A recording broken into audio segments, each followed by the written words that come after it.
Y a todas. Buenas noches.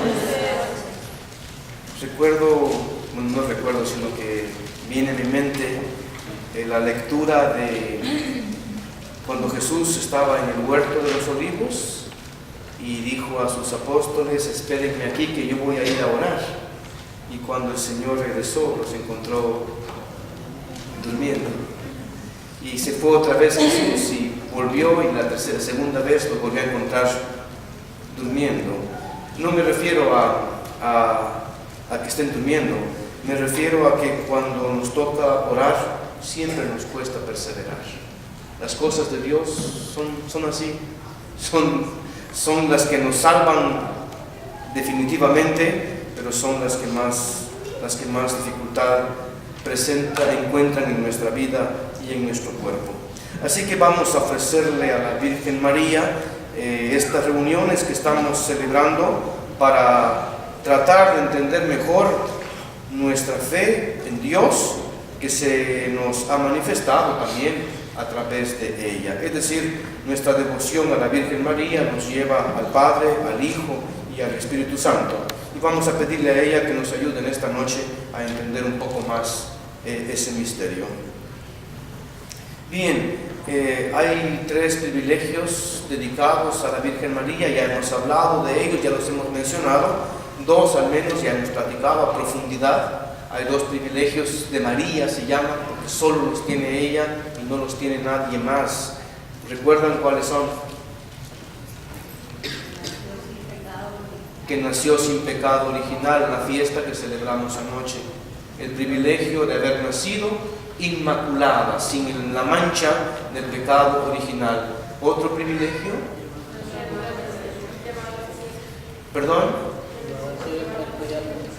la asunción en cuerpo y alma al cielo, que fue llevada por Dios, por los ángeles, al cielo en su cuerpo y en su alma. Después de Cristo, la segunda en estar ahí en el cielo es la Virgen María, según nuestra fe. Creemos que Dios la llevó con sus ángeles al cielo para que estuviera junto con su Hijo en cuerpo y alma. Ese es el segundo privilegio de la Virgen María. El tercero, ser la madre del Hijo de Dios, es decir, la maternidad de Jesucristo. Es la única que tiene ese don, ese mérito, digamos, de haber sido la madre de nuestro Señor Jesucristo. Ya hablamos de los 2 privilegios. Ya hablamos de la maternidad de la Virgen María, ya hablamos bastante de eso. Hemos hablado también de la Inmaculada Concepción, y ayer Padre Edwin también nos habló acerca de que es un dogma. Nosotros creemos que la Virgen María nació sin pecado original porque Dios la preservó de todo pecado para poder ser ella la madre de nuestro Señor Jesucristo. La maternidad de la Virgen María y la Inmaculada Concepción son 2 privilegios que le tocan a la Virgen María porque está íntimamente relacionada con Jesucristo. El privilegio de la Asunción es también porque está asociada con Cristo de una manera tan íntima, pero es el único privilegio, de los 3 privilegios, es el único que se le ha dado a María por lo que María hizo, por lo que María ofreció al Padre, su fe y su obediencia. Es decir, cuando Dios toma la decisión de poner a la Virgen María en el cielo junto con su Hijo Jesucristo, es no solo porque es su mamá, no solo porque nació sin pecado, sino es de manera especial porque ella ha cumplido la fe de una manera perfecta. Ha cumplido lo que Dios nos pide a nosotros que cumplamos, esa aventura de la fe de una manera impecable. Es decir, es como el privilegio de la Asunción de la Virgen María, es como una alabanza que damos a la Virgen María porque fue fiel, porque fue obediente, porque fue creyente, porque fue perseverante. Todas esas cosas que la Biblia, que la Iglesia nos pide a nosotros, las vemos realizadas de una manera perfecta en la Virgen María. O sea, no es solo, la jaló al cielo porque era su mamá, no es eso nada más. Sí, como era su mamá, de plano que le dio pena dejarla en la tierra, se la llevó. No es solo esto, en la Virgen María encontramos una vida que se ajusta a un nivel de respuesta a Dios perfecto. Y a eso estamos invitados todos, a vivir de una manera perfecta nuestra fe, nuestra caridad, nuestra esperanza. Así que le pedimos hoy a Dios que nos ilumine con su Espíritu Santo para que haya en nosotros la fuerza de imitar esas virtudes de la Virgen María, de tal modo que también un día nosotros podamos ir a donde está Él y a donde está ella. Pero el cielo no es para los cuates, digamos. El cielo no es para los que están ahí no es como en la tierra, que como por ejemplo, incluso hay lugares en la tierra donde uno entra porque tiene cuello, porque es familiar de, porque es pariente de, por lo que sea. No, aquí no es por esto, aquí es porque ha vivido las virtudes de una manera perfecta. La virtud de la fe, la virtud de la esperanza y la virtud de la caridad. Entonces, no está ella en el cielo simplemente como era la mamá de Jesús, de plano. No es solo por eso, es porque la Virgen María ha vivido las virtudes de una manera perfecta. Este privilegio de la Asunción de la Virgen María es también un dogma. Padre Edwin nos recordaba ayer que el hecho de creer que la Virgen María nació sin pecado original es un dogma, es una verdad de fe. Los católicos lo creemos así. Ahora bien, el dogma es una proclamación de la Iglesia que la realiza ¿quién? La realiza el Papa. Pero el Papa la hace en nombre de toda la Iglesia universal. No es que el Papa se levantó y dijo, hoy voy a echar un dogma. No. Los dogmas son resultado de un camino de reflexión, de un camino de discernimiento. Y lo decía el Padre Edwin ayer, el dogma de la Inmaculada Concepción, ¿cuándo fue proclamado? ¿Hace cuántos años? Fue el Papa Pío IX, dijo él. ¿En qué año? 1800, está cerca, caliente. Muy cerca, uno más, 1854. El Papa Pío IX declaró el dogma de la solemnidad, el dogma de la Inmaculada Concepción de la Virgen María. Ahora bien, este dogma de la Asunción, ¿cuándo fue proclamado? Les voy a dar una ayuda, este es más nuevo. Está más fresquito el dogma de la Asunción. El Papa Pío XII, el 1 de noviembre, en el año 1950, hace 65 años, el Papa proclamó el dogma de la Asunción de la Virgen María. Y el dogma de la maternidad de la Virgen María, ¿cuándo fue? Ese fue hace 1600 años, cuando se proclamó en Nicea, el concilio, cuando se proclamó de que Jesús es verdadero Dios y verdadero hombre, automáticamente la Virgen María es la Madre de Dios, porque Jesús es verdadero Dios y es verdadero hombre. Estos dogmas son como decretos que los pronuncia el Papa y son obligatorios para todos los católicos del mundo, son obligatorios. Pero no son decisiones exclusivas del Papa, no son ideas del Papa, no son visiones del Papa, son el resultado de un camino largo de discernimiento a través de la lectura de la palabra de Dios y a través de la sagrada tradición. Por lo tanto, detrás de un dogma no hay el deseo de un Papa, hay la experiencia de fe de una comunidad que ha vivido estos misterios a lo largo de su vida, pero que nunca habían sido proclamados, digamos, de una manera oficial.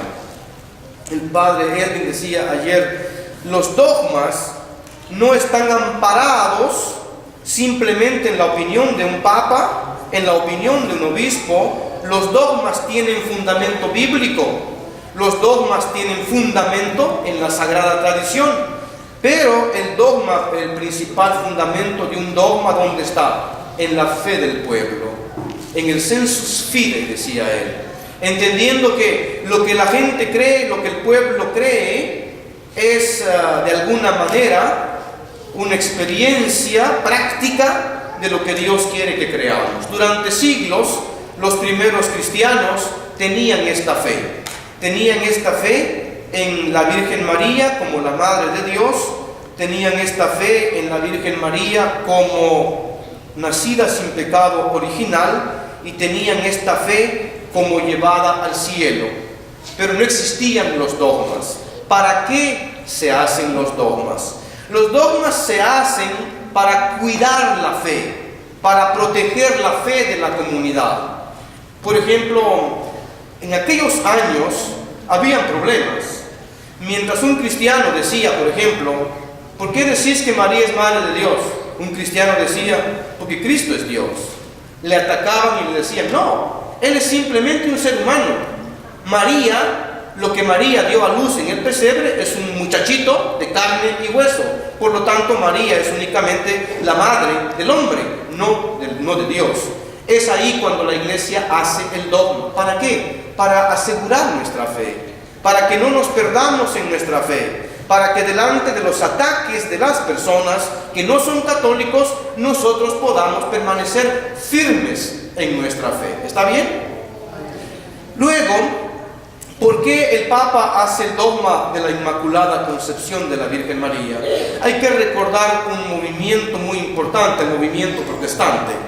En el movimiento protestante, Martín Lutero, que es el que de alguna manera abre la puerta a este movimiento protestante, ellos aceptan únicamente la Biblia. Y por lo tanto, como Martín Lutero dijo, solo la Biblia basta para conocer lo que Dios quiere revelarnos, cuando los cristianos protestantes buscan aquí información acerca de la Virgen, encuentran muy poco. Y por eso de que es nacida sin pecado original y que subió al cielo en cuerpo y alma, son dos afirmaciones de nuestra fe que comienzan a ser atacados. Antes del año 1854 no había problema. Las personas decían, sí, la Virgen es sin pecado original, no hay problema. Pero en el año 1800 comienza a despertar este movimiento protestante y a atacar la fe de la iglesia, diciendo que creemos en cosas que ni siquiera están en la Biblia. En este caso, cuando esto ocurre, la iglesia lo que hace no es decir, sí tienen razón, no está en la Biblia, vamos a cambiar. No, la iglesia lo que hace es reforzar algo que ya había venido creyendo desde el principio de los siglos. Es decir, que la Virgen es inmaculada no porque lo decide la iglesia. La Virgen es inmaculada no porque lo dijo el Papa. La Virgen es inmaculada desde siempre. El dogma se dijo apenas hace 150 años. ¿Para qué cosa? Para proteger nuestra fe. De tal manera que cualquiera que venga a mí y me diga, mira, tú crees en que María no es un pecado original, has equivocado. Yo le puedo contestar, no estoy equivocado. Porque mi iglesia me lo enseña a mí. Y yo me fío de mi iglesia. Porque mi iglesia, la que me da esta enseñanza, no nació ayer, nació hace 2000 años. Ella tiene la autoridad para enseñarme acerca de la fe en la cual yo debo creer. Por eso cuando uno, por ejemplo, le dice a un protestante, tal vez tenés razón, automáticamente uno deja de ser católico, ¿ya? Porque uno está poniendo en duda la fe que uno profesa. Entonces, el mismo dogma de la Asunción fue hace 65 años por la misma razón. Porque siempre había en la fe de la iglesia, en el sensus fidei, en la fe del pueblo, siempre había la seguridad de que la Virgen María había tenido un trato particular por parte de Dios al momento de terminar su vida en la tierra. Siempre había habido esto, pero delante de los ataques que se viven en estos últimos años en contra de la Virgen María, ustedes saben mejor que yo, porque en este mundo en el que vivimos nos atacan todos los días de manera especial aduciendo que la Virgen María no es ni la Madre de Dios, ni nació sin pecado, ni está en el cielo, se murió, se pudrió como se pudre cualquiera. ¿Les han dicho esto? Delante de esto, la iglesia, como no puede venirse la iglesia a vivir a nuestra casa para cuidar que no vayan a destruir nuestra fe, la iglesia nos regala los dogmas. ¿Y un católico entonces cree que la Virgen María, su cuerpo se pudrió en el cementerio? No, creemos que la Virgen María está en cuerpo y alma en el cielo, junto a su Hijo Jesucristo, compartiendo la gloria de la Santísima Trinidad. Es un dogma de fe, eso lo creemos, no lo podemos explicar, pero así la iglesia nos lo enseña y nosotros también así lo creemos. Ahora bien, para decirles entonces que los dogmas, ¿qué es primero, el dogma o la fe de la iglesia? Primero es la fe de la iglesia y después viene el dogma. O sea que algunas veces nos han acusado a los católicos de que, sí pues, como el Papa les anda diciendo cosas. No, antes de que el Papa diga, todo esto se ha vivido durante siglos. Con respecto, por ejemplo,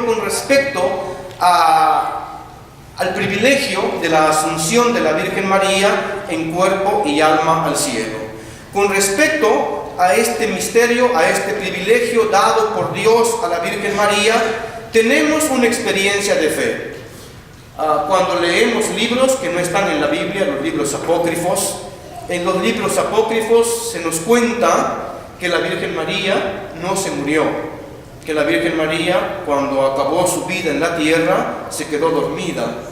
Y ahí dormida, Dios mandó sus ángeles y la llevó al cielo.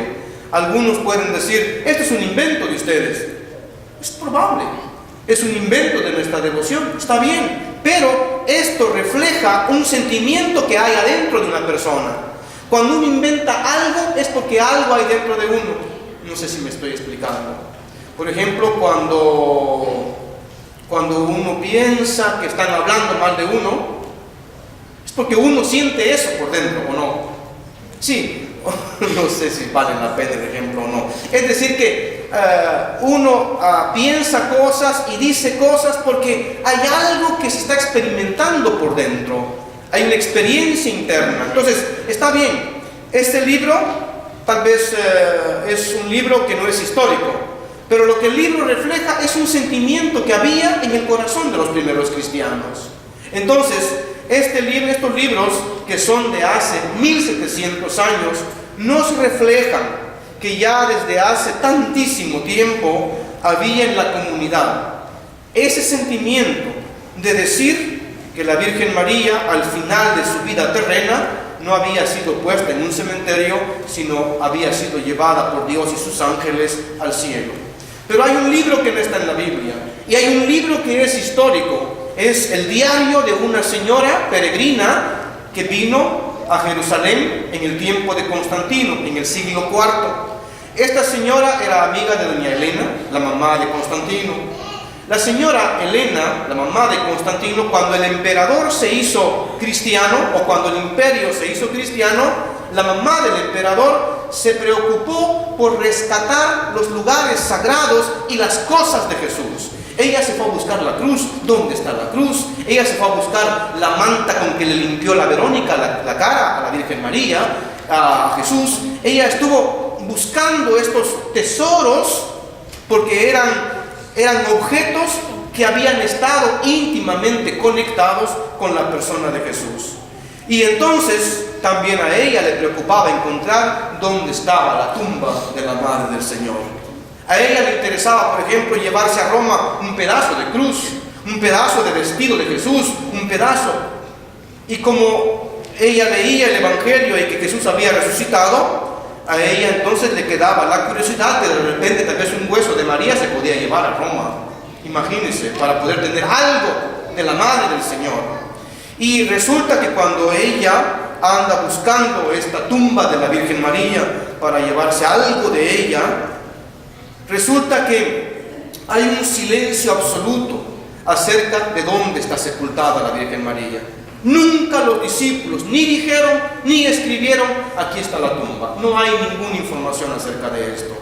Y si no hay tumba, entonces la tradición de la asunción de la Virgen María a los cielos es lo que se comienza a fortalecer. Y entonces hay una enviada de la reina, de la mamá del emperador, a estos lugares sagrados. Ella va visitando lugar por lugar, lleva su diario y escribe. Entonces, imagínense, desde hace 1600 años que ha estado en una pequeña iglesia donde se celebra cada año el tránsito de la Virgen María. No se llamaba la fiesta de la Asunción, pero lo que dice ella es que ella estuvo en una pequeña iglesia donde se cuenta que la Virgen María se quedó dormida y que ahí los ángeles de Dios se la llevaron al cielo. Esto es histórico. De hecho, en la Tierra Santa hay una iglesia que se llama la Iglesia del Tránsito o la Iglesia de la Dormición de la Virgen María.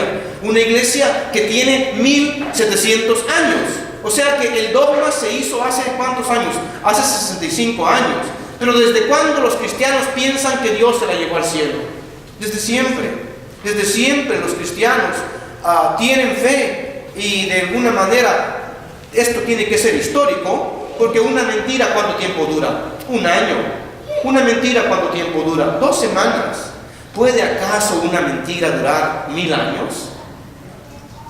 Tarde o temprano lo cachan a uno, ¿verdad? Entonces, las mentiras no duran para siempre. Esto de la asunción de la Virgen María está conectado incluso con los mismos apóstoles. Y desde ahí, desde el siglo IV, se celebra esa fiesta. La fiesta que se llamaba del tránsito. ¿Qué es tránsito? Pasar de un lugar a otro. Cuando uno se muere, nosotros no tenemos tránsito. Nosotros vamos al cementerio y ahí nos quedamos mientras viene el segundo tren, digamos, a llevarnos al cielo. ¿Ya? No tránsito, ahí hay un stop, digamos, no hay tránsito.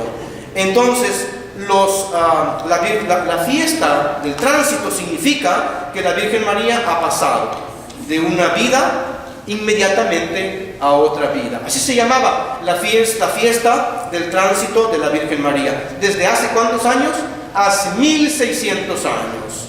Desde hace 1600 años está la fiesta que se llama del tránsito o de la dormición de la Virgen María. En el siglo V, hace 1500 años, esta fiesta del tránsito está impuesta para toda la Iglesia Católica en el mundo, pero no se llama la Asunción. Hay una fiesta entonces donde se dice: la Virgen María acabó su vida terrenal y Dios en ese momento la llevó con sus ángeles al cielo. Por eso se llama la fiesta de la Asunción, porque ella fue llevada. En el caso, hoy cuando decían los misterios, decía: segundo misterio, la ascensión de Jesús. ¿Por qué se llama qué diferencia hay entre la ascensión y la asunción? ¿Alguien sabe? La ascensión es cuando uno sube por su cuenta. Jesús subió por su cuenta al cielo. La asunción quiere decir que ella no subió por su cuenta, a ella se la llevaron al cielo.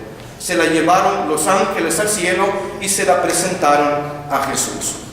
Entonces, desde hace 1500 años está esta fe en el corazón de los cristianos, y el Papa lo proclamó como dogma en el año 1950. ¿Qué día? El 1 de noviembre. ¿Qué Papa? El Papa Pío XII. Y a partir de ahí los católicos ya no hablamos de dormición, ya no hablamos de tránsito, hablamos de asunción.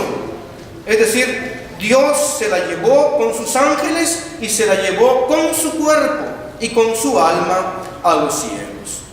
Ahora bien, ¿tenemos algún fundamento en la Biblia para esto? Sí, hay muchísimos textos de la Biblia que pueden servirnos para apoyar esto que estamos hablando. Pensar que la Virgen María fue llevada al cielo no es una estupidez ni es una tontería. Jesús en el capítulo 14 de San Juan le dice a los discípulos: no se turben, crean en Dios y crean también en mí. En la casa de mi Padre hay muchas habitaciones. De no ser así, no se los habría dicho, porque yo voy a prepararles un lugar, y después de ir y de prepararles un lugar, volveré para tomarlos conmigo, para que donde yo esté, estén también ustedes. ¿A quiénes está hablando el Señor? ¿A quiénes? Está hablando a nosotros. Nosotros estamos esperando que Él venga, y cuando Él venga nos llevará para que estemos con Él. Él quiere que estemos con Él. De hecho, la figura que usa es que es una casa donde hay muchas habitaciones para todos, ¿ya? Como somos tantos, te va a tocar la habitación 1.800.000, piso 400, no sé cómo será, pero es muchas habitaciones. Hay un lugar para cada uno, según Jesús, hay un lugar para cada uno en el cielo, y cuando Él venga nos llevará con Él, dice, porque Él quiere que yo esté donde Él está. Y si esto vale para mí, ¿no valdrá de manera especial para su madre? ¿No valdrá de una manera particular para su mamá? ¿Acaso no nosotros como hijos funcionamos así? ¿Qué hijo echa de su casa a su mamá? Sí, hay algunos, pero eso no tienen madre. Los hijos de verdad quieren que su madre esté con ellos. A los hijos normales, pues, quieren que su mamá esté con ellos. Los hijos normales quieren tener con su mamá cerca de ellos. Y por ejemplo, yo cuando hablo a veces con algunos, dicen, estamos sacándole ya la visa, queremos que venga lo antes posible, ¿verdad? Queremos que venga la mamá, queremos que esté con nosotros, porque está lejos. Yo creo que ese sentimiento humano hay que pensarlo también de Jesús, solo que en otro nivel. Es decir, que Jesús quiere que estemos todos con Él, es una verdad bíblica. Y si lo quiere para todos, estoy segurísimo que Él lo ha querido de una manera particular para su mamá. Pero no es solo este texto bíblico. También en el capítulo 10 de San Marcos, dos discípulos vienen con Jesús y le dicen, mira, cuando tú vengas en tu reino, dice, ¿podemos sentarnos uno a tu derecha y otro a tu izquierda? Jesús dice, ustedes no saben lo que están pidiendo. ¿Son acaso capaces de beber el cáliz que yo voy a beber? Santiago y Juan dijeron, sí, vamos a beber el cáliz. Y Jesús dijo, está bien, pero con respecto al puesto que me están pidiendo, dice Jesús en el Evangelio de San Marcos, ya están. ¿Cómo dice? ¿Cómo dice? Lo siento mucho, ya tienen dueño. Cuando los discípulos piden sentarse uno a la izquierda y sentarse otro a la derecha, Jesús dice que Él no puede hacer esto. Pero que ellos compartan el cáliz de Jesús, a eso los invita el Señor. Y además agrega que con respecto a esos lugares ya tienen dueños. ¿Para quién serán? La izquierda y la derecha de Cristo ya están ocupados. O sea, tranquilo, no se afane porque ya eso ya está ocupado. ¿Quién va a estar en ese lugar? Ya están Marcos 10, no recuerdo el versículo, 10:35 algo.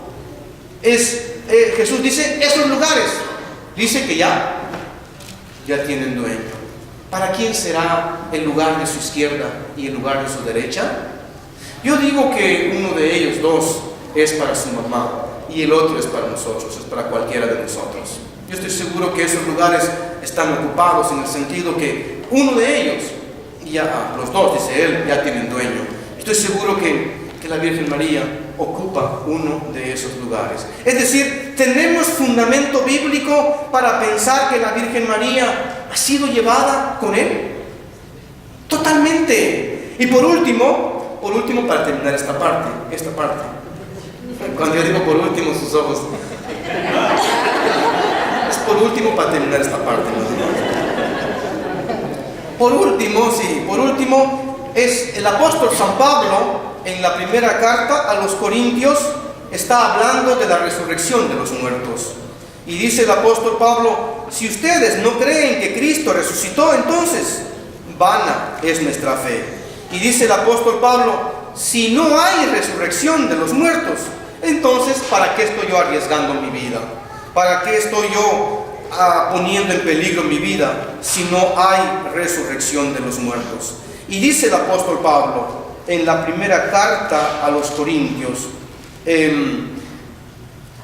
entiendan, hermanos, el versículo 50, todo el capítulo primero, el capítulo 15 es importante para esto, pero esta parte que voy a leer ahorita, entiendan, hermanos, el versículo 39 y el 50. En el 39 dice: hablamos de carne, pero no siempre del hombre.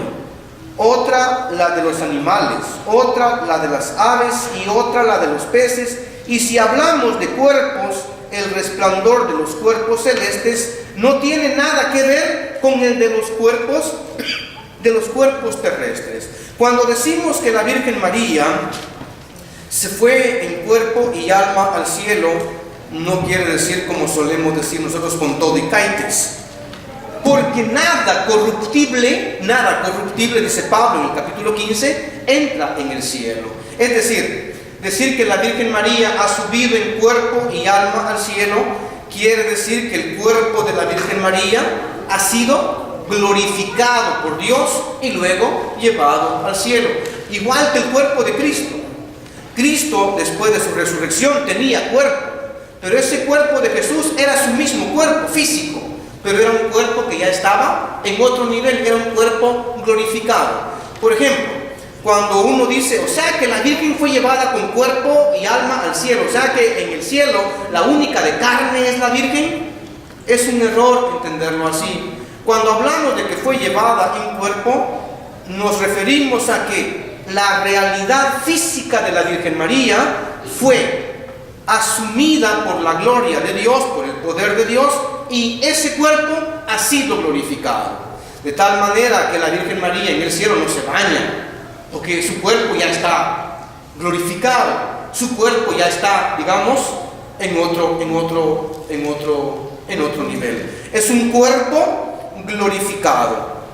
Nosotros, entonces, dice Pablo, cuando hablamos de cuerpo, no estamos hablando del cuerpo material, estamos hablando de la realidad física de la Virgen María. Y esa realidad física de la Virgen María fue glorificada por Dios, y esa es la que está allá en el cielo. Sí, porque uno a veces pudiera pensar, o sea que allá en el cielo el Padre, el Hijo y el Espíritu Santo son espíritu. La única que anda ahí dando vueltas con su cuerpecito es la Virgen María. Y uno se la imagina con sus caites a la Virgen María brincando sobre las nubes. No, estamos hablando de un cuerpo físico que ha sido glorificado para poder ser llevado a la presencia de Dios. Este es el misterio de la Asunción. Ahora, ¿esto es bíblico? Sí, es bíblico. Nosotros en el credo decimos, creo en la resurrección ¿de qué cosa? De la carne. Creo en la resurrección de la carne. Y también creo en la vida eterna. Pero nosotros creemos que nuestro cuerpo va a resucitar un día.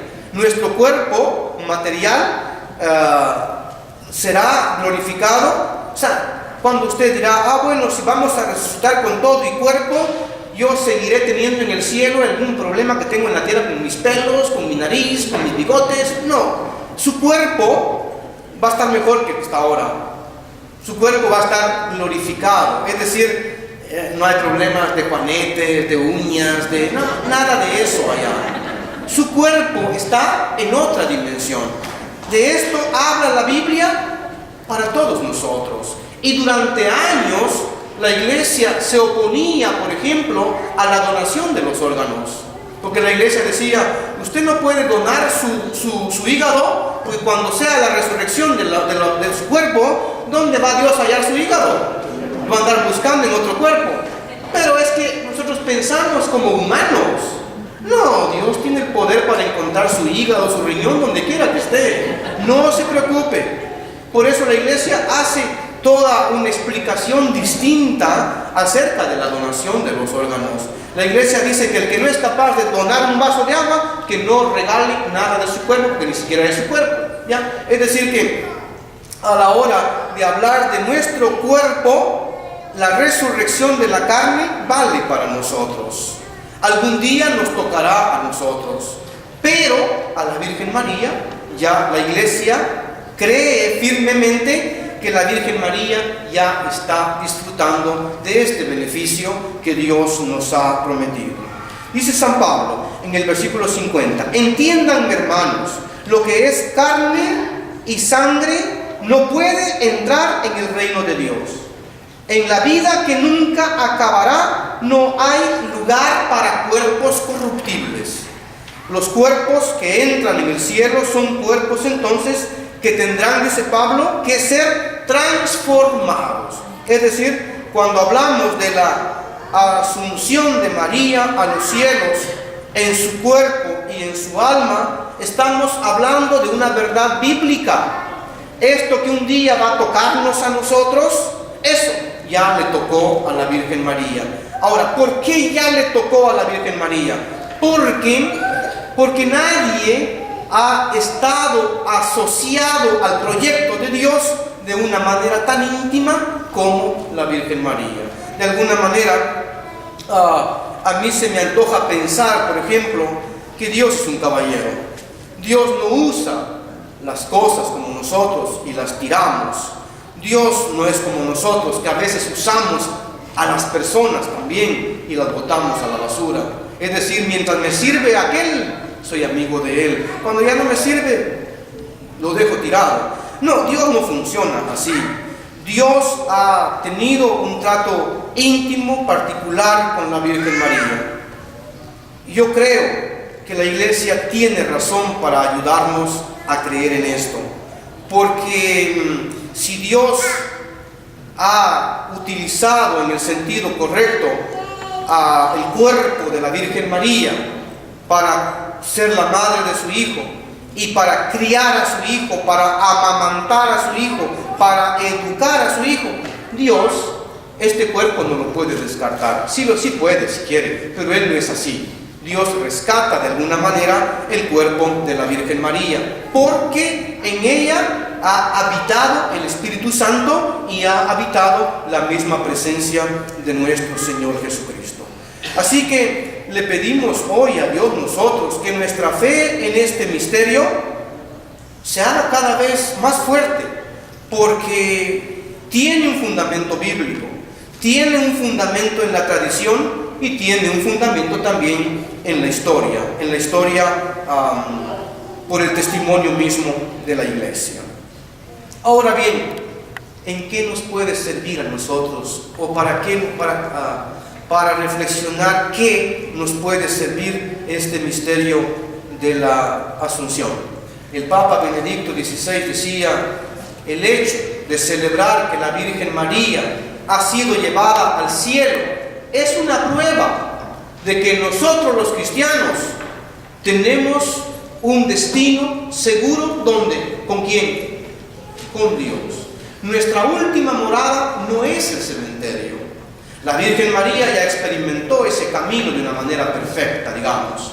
Nosotros estamos en camino, y cuando nos meten en el cajón, en el ataúd, y nos ponen en el cementerio, no podemos decir: ahí está el hermano, ahí acabó el hermano, ahí se quedó tranquilo, al fin se calmó. No, esto es simplemente un lugar donde esperamos que nuestros cuerpos sean resucitados para el momento del juicio final.